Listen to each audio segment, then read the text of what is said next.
لئا روشن روشن روشن.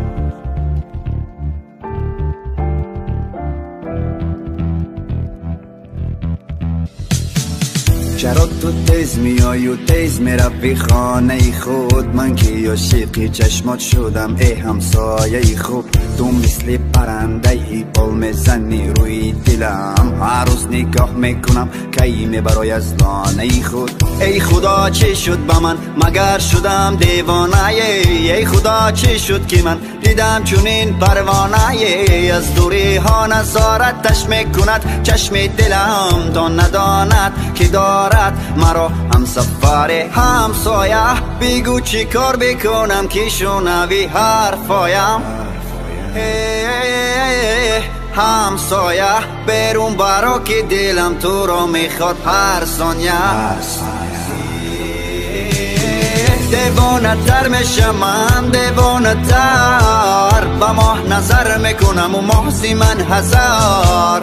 بیگانه تر میشم من، بیگانه تر وقتی که دور میروی دور میشوی تاجی سرم. دیوانه تر میشم من، دیوانه تر با ماه نظر میکنم و محضی من هزار. بیگانه تر میشم من، بیگانه تر وقتی که دور میروی دور میشوی تاجی سرم، تاجی سرم همسایه.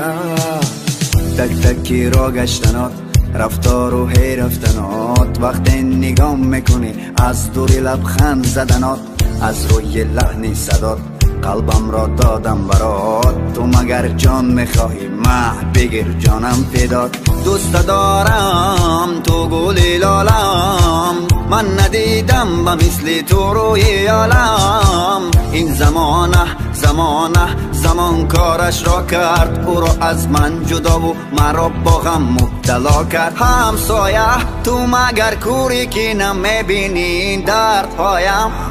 کجا مرا تنها گذاشته رفتی؟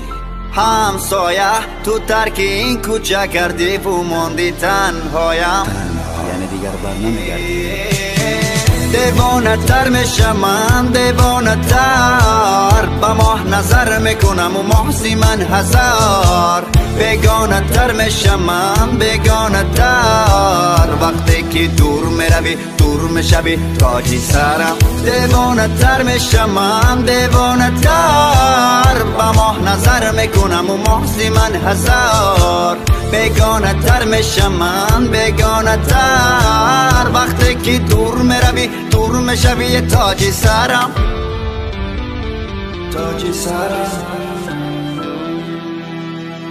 همسایه.